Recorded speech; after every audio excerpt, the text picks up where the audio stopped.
What's going on, guys? This is Beat by Beat. I'm Mike Sapanara here with Billboard. We have the great Lil Tecca. Tech, talk to the people. How we feeling? Feeling good. Album about to drop.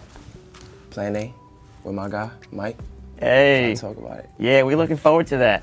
Take us back. When did that world start to take form for you? I honestly got the name Plan A when I was about to finish Tech, my last album. Okay.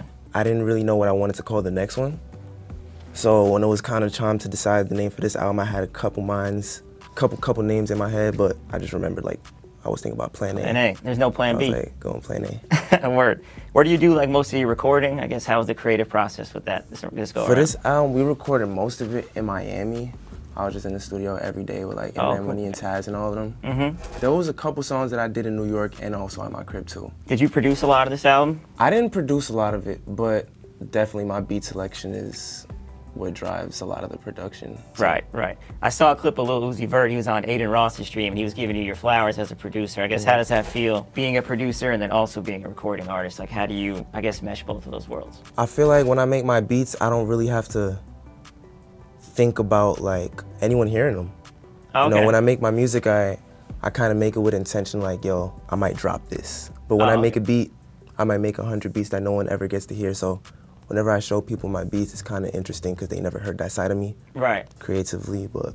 So there's like less intention with that, just more like creatively having fun. Honestly, I wouldn't say less intention, but less expectation. Right, I like that. So it's just more free-flowing for you in that aspect? Was there another inspiration behind the title for Plan A? Was there anything else that happened with that? I think it kind of summarizes where I'm at in my life. Not where I'm at in my life now, but where I was at in my life when I was probably 14. Okay. Damn. And I kind of decided that I wanted to rap and just actually only rap. Right. So once because there would be people in class telling me like, hey bro, you know you gotta have a backup plan and shit like that. Right. And I'm like, not really, bro. Like I don't really got no backup plan. Like I'm all in on this. I guess what do you hope people learn about you that they didn't know, I guess, in previous projects? I just wanted to be more of like that affirmament, like, yo, he's dead ass. Like he's not fucking around, you know, like this is not like a joke thing. Right. This is serious. This is like my life. This is my life. You know, without music, I don't have shit. I want people to understand that. And I want, besides it being about me, the whole message is just like, decide what you want to do and do it. Even if it switches up, even if you want to fucking rap and then you end up deciding that I really want to make beats. Right. Whatever it is, like decide something and go with it. It's so tough to even know. I feel like when you're a teenager, it's so like, you got to know what you got to do. Obviously, you had that figured out, but like for a lot of people, they don't. I think when you're a teenager, you have the luxury of having time. And trying new things. And trying stuff and like knowing what you don't like and knowing who you fit in with and shit like that. I feel like that kind of will guide you to your life path. Definitely. You just gotta trust it in a way. So when you're building these worlds, are you building in like a fictional aspect? Because I heard an interview and you were basically talking about like, you asked the interviewer, like, what's your favorite movies? You're like, oh, probably fiction. Some of my inspirations do come from like my life stories, things that my friends have gone through.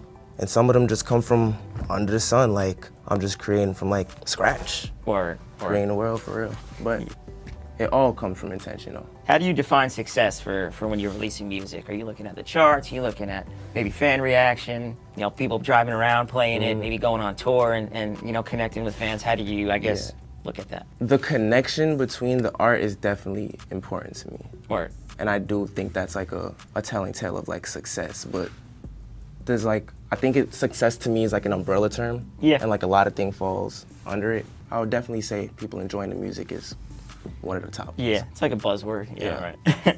I feel like in a generation and in a genre where like everyone's so proud of being the loudest, you've kind of been able to be this, you know, this reclusive, silent superstar in that way. I guess how have you been able to establish yourself without having to resort to maybe some other antics and things like that? I think it's because when people see Lil Tecca or hear about Lil Tecca, it's because of music. It's not because like of anything dumb or I'm just chasing a moment or some shit. Yeah, right. So you kicked off this era with Taste. I guess walk us through the creative process for that single and why elect to, you know, that be the one you lead with. It was just really like tasteful. Not even to be biased to my own music, but it's an objectively good song. Sonically, it's a good song, even if you don't listen to that type of music. So I think I wanted to just lay the platform with that before I got into more niche aspects of my style. That intro, that's a sample I see. I remember Kendrick sampled that on Bitch Don't Kill My Vibe, right? Yeah. Did that stand out to you at all, I guess, when you first heard the beat? Or? No, it didn't. I didn't even realize till after. that was the sample? Yeah, I kind of just picked the beat. Or, and how about like the music video? I guess it kind of is a companion. You know, I look at the cover art with you with all the women, and you're just with one girl, singular, in the music video. I guess, what was the inspiration with that, and how much input do you even have on the creative process there? The cover art to that song was originally the album cover. Instead of using it for the album, I didn't feel like the cover was about me enough. I was like, oh, let's just use it for the single so it doesn't go to waste. And it kind of still felt like it went along with the leopard theme that I'm going with stylistically. Back to the album, I had a few more questions about it. You linked up with Don Toliver. I Can't Let Go. He's the only feature on the project? Yeah, only feature. How was linking up with him? Because that's like a cool blending of worlds between like both of your sounds. The song is really, really fire. That's probably one of my favorite songs on there, honestly. But it was a couple songs that I had the option to hop on. But when I heard that one, I was like, this is the vibe we looking for. Oh, okay. So he had it first and sent to you, or you sent it? Yeah, he already had the song made. Okay. And you're like, hey, can I get this for the album? Yeah, basically. Like, I just hopped on it. Okay, and you said you guys weren't in the studio, so this is more just sent virtually and all that. Exactly. When did you originally connect with him? We saw each other in Rolling Out, Austria. That was my first time ever seeing him. So, oh, really? Yeah. Out there? And that was after the song was made. How was the experience out there? I've never been out there. That's got to be kind of crazy. Austria is a crazy place, bro. Austria is the only place that I've been that weed is legal, but when you smoke it, it's almost like you're getting more sober. What? Like you're getting negative high. And the people that tell you, like, they'll sell you a weed pen and be like, hey, bro, I be hitting this shit 30 times before I get high. And I'm like, okay. So the potency just isn't there out in No, there's no potency. There's nothing. There's it's like cosplay weed. Oh, it's like cosplay. Fake. Yeah, it's cosplay. Oh man. So it's just like a mental thing. Yeah. Like, yo, I'm high. You're like, no, you're not. Yeah. And you didn't know that going in? Like, I didn't know that. I didn't even know weed was legal. I'm thinking weed is illegal. So when I found out it was legal, I'm like, yeah, let's wait. Like, let's get high. We go to the smoke shop. Bro, tell me like, hey, listen, like, where you from? You from New York? This is not what you used to. It's not what we got out here. So that was my experience. But the show was lit. Rolling Loud was lit. Shout out to Austria. That's dope. That's definitely dope. Cool people. Love that. A couple more tracks I wanted to highlight. 3 a.m. I guess what we 3 a.m. Yeah. So is that just 3 a.m. you recorded? You're like, hey, this is gonna be the title? I made it at 3 a.m. Okay, that's okay, why. But I don't even fucking know, bro. I was just in the crib, like, recording. I think I found that beat on YouTube.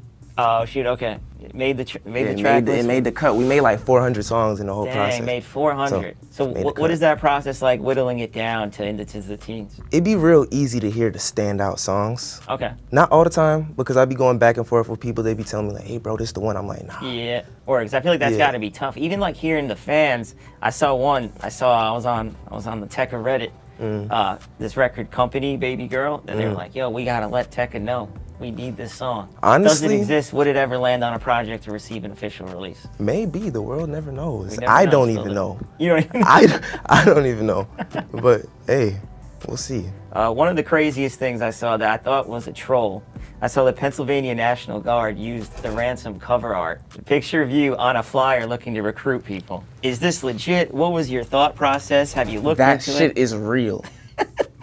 You never applied for the National Guard? Never. I don't even know what that is. I seen that shit on Twitter. I'm like, what is going on right now? Right. And the whole thing is that there was like this response from some lawyer. They got in contact with the people that was responsible, and he was like, sorry, we used the picture by accident. He used like super like big words. Yeah. But basically that's what he was saying. We didn't know this was like a artist, but my whole thing is that picture doesn't exist without Ransom on it. Yeah, exactly.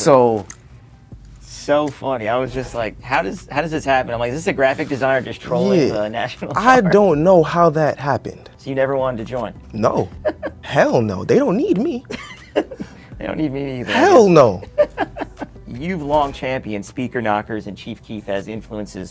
What do you see as their legacy and how they impact the sound of hip-hop today? Speaker Knockers is, I'll always say he's one of like the best melodic artists to ever do it, especially like when he came out and he was self-producing all his shit. Especially in that era, it wasn't like melodic rap wasn't embraced as obviously as much as it is now. He was at the forefront of. This was like a decade ago. Yeah, he was at the forefront of what his type of sound was. The art stands for itself. It speaks for itself. Like you were saying about me, that shit didn't need no shock factor for it to go up. It didn't need any like special antics around it. Antics around it. It was just fire music. So I think that's what was fire about it, for real. And then as a kid growing up, I guess just seeing the Chicago drill scene and Sosa popping off, I guess what did you think about that when, you know, as someone that grew up out here? My brother put me on a Chief Keef. Like, he would always have me download like Dat Piff mixtapes from like Joel Santana mixtape, all the Diplomat mixtapes and shit, and put it on his phone for him.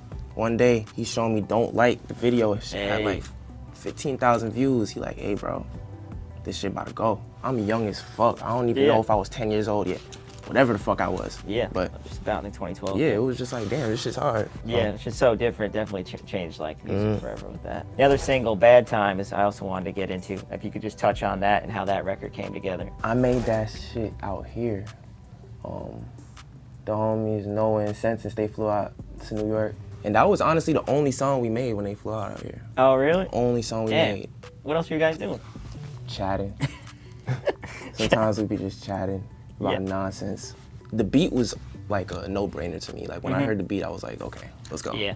And then, you know when I like a song or I like a beat, if I put 2 verses on the song. Oh, okay. You're like, all right, really, I'm going back for another. Exactly. So when I put it online and it had like it kind of had like an instant connection. So I was like, let's go with it. Yeah, I was gonna say the snippet was going up on TikTok. I guess, how do you react to that, and how do you use TikTok as a tool for art? Because it wasn't even as popular as, say, when you came in the game 5 years ago. It wasn't existent. I think they'll tell you what you like, and it'll be very, very loud. Yeah. And it's not something you should ignore. Okay, so you're definitely taking that opinion seriously. Like when something's taken off, like we're out of here with this. This is my craft. Yeah. If people telling me they like something, I gotta put it out. That's my job in a way. Right, right. Well, I don't know. Some people, I guess, I feel like some artists are like, hey, I want to do what I want to do creatively. I mean, that you made that song, so that was what you wanted to do creatively at a point. True. So if people are responding to it. Yeah, it's crazy seeing how records do take off. Like I remember when Tommy Richmond teased the $1 Million Baby thing. I was like, yo, this song is literally everywhere. Yeah, it's like, drop it. And you're like, okay, this is about to blow up. It's like Shooters is blowing up on TikTok. You know, you released that years ago. Like, that's gotta be crazy to see, like, why is this happening now, you know? Bro, that shit is confusing. That type of shit is confusing. And you know what really confused me? Is the dance I seen. Oh, yeah. Is the dance I seen, bro. But not just the dance, it's this one part of the dance where they swing their arm and they do like this bowling ball shit. I'm like, what the fuck is the bowling ball shit? I don't know if I'm not hip. I genuinely want to know. Like, I'm not trying to be a hater. I don't know if I'm not cultured enough for it. Like, where did that come from? Like, what did that move come from? You're like, I've never hit this move. I never seen it. I never seen it. And it goes with every song. Yeah. Every song. Everyone's doing it. Like, it could be a fucking rock song. Niggas hitting the bowling, throwing that shit. I'm like, but yeah, bro. Oh, man, that's hilarious. Yeah, we see it blowing up. The LA Sparks WNBA team made a TikTok too, and a bunch of people are. I'm like, so this just came up out of nowhere recently. Yeah, it's really sports shit. I was kind of just hating on the dance I seen. Just hating on the sports. Shout out to all the sports people. I'm probably not as good as y'all, but. Another record I wanted to ask you about from last year, Heaven on Earth with Yak. I think it went diamond in my headphones. Appreciate it.